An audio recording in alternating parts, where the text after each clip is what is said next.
Hey guys, I just put up a video a day or so ago about making leather holsters that are made for you. And so in this video I'm going to be demonstrating my version, my way of making a leather holster for a firearm that is made for me. You can go to the stores and you can buy a nice Kydex type holster, kind of like this Blackhawk pedal holster here, that is set up and ready to go. It's pretty sturdy, and it's a good holster, and I use it all the time for my Glock. But it's not always what exactly I want, for every gun. It's kind of Kydex type holster. So in that video, I said that I have made several different holsters for several different guns and accessories and such. And like this one right here. This is for my Ruger 2245. And my newest one that I mentioned in the video, a holster, the Smith Wesson 642. And I'm going to be making another holster for the 642 to demonstrate. I should have demonstrated with this one because it turned out pretty good, I think. But I'm going to do a step-by-step video over making a holster with minimal tools. Now, a lot of the things that people don't realize is that holster making from leather is expensive. First you have your leather expenses, then you have your tooling expenses, then you have form-fitting tools. It gets extremely expensive. And what I'm doing is what everybody else does on a minimalist budget, and maybe not quite to the beautiful standards they have, but this is, a holster for me, and if I wanted to sell it to somebody, they could take it, they could have it. It's not going to bother me.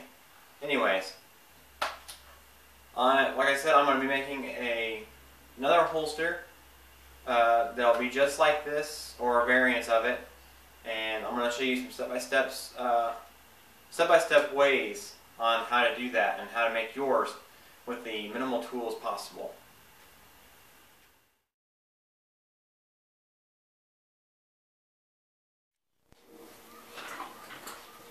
Alright guys, I apologize for any noises that are in the background.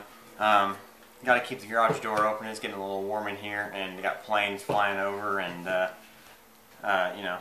all kinds of noises from the outside. Anyways, to get going, with making a holster like this, it takes a little bit of work and a little bit of artistic ability, but not a whole lot. Anybody really could do it with simple tools. And the only thing, the major I've got in my whole process is a drill, a regular 18-volt drill. And instead of using a drill press, because I don't have a drill press, I do have a router that I use in the process, and that'll be later on in the video. But for the simple tools that I have are not really a tool, but a piece of cardstock, a pencil, going to be a pair of pliers for the process later on for stitching.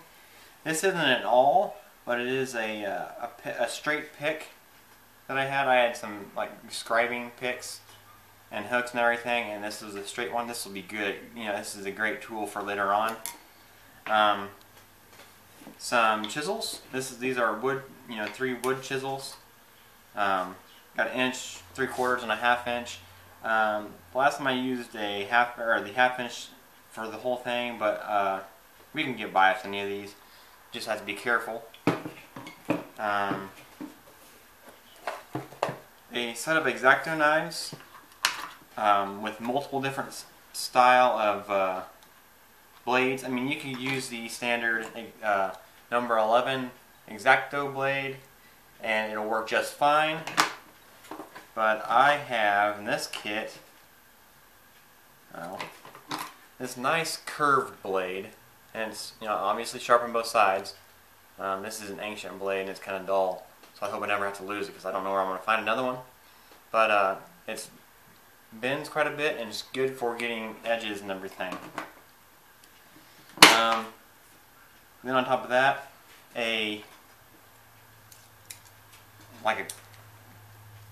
1/4 inch hole punch. You can get a leather punch, which, let me go get my leather punch real fast.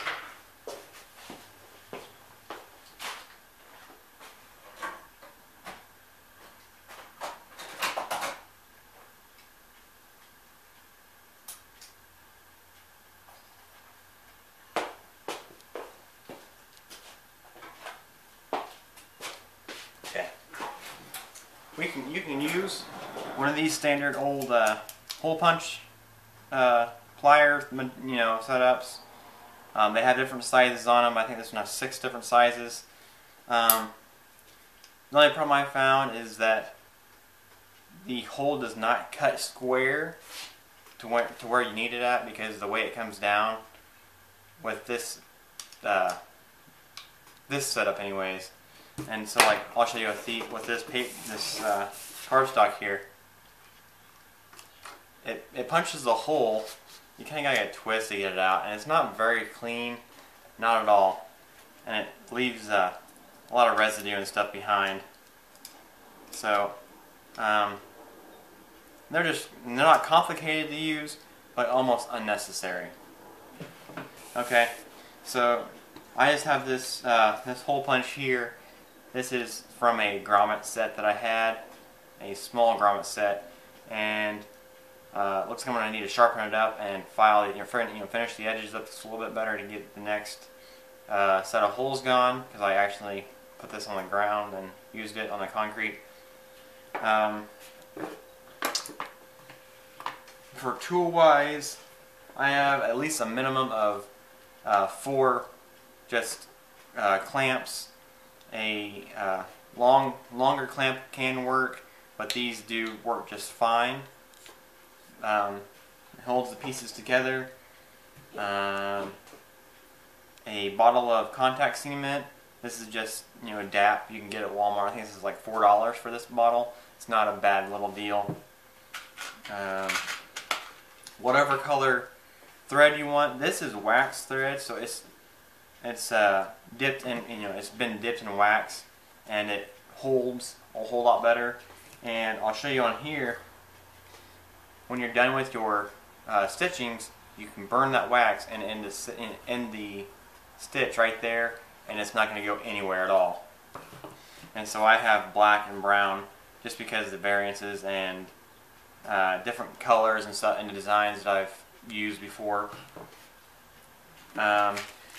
You also need some leather, the needles that would go for these right here.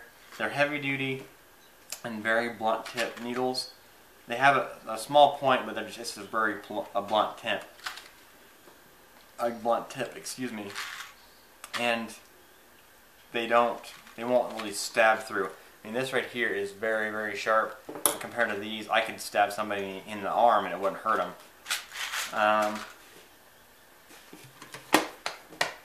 Next, for tool wise, obviously, is your firearm that you're going to be using. This is a Smith Wesson 642, and we'll wrap it in saran wrap when we're going to mold it to the leather, and that'll be a later on process. But that's another obvious part in the process. And your leathers. This is I'm going to actually have 2 different color leathers, and it'll be kind of different. This is the exact same leather that I used for my last holster, okay? But this is going to be on the inside for rigidity, and this will be on the outside for just the colors. It's a smooth, nice leather. I might change my mind later, but it'll just depend on however my design fits on there. And then last but not least, really your dye that you're going to be using. This is from Hobby Lobby. It's Acorn Brown. It's from Tandy Leather Factory, which Tandy Leather Factory is a great leather company.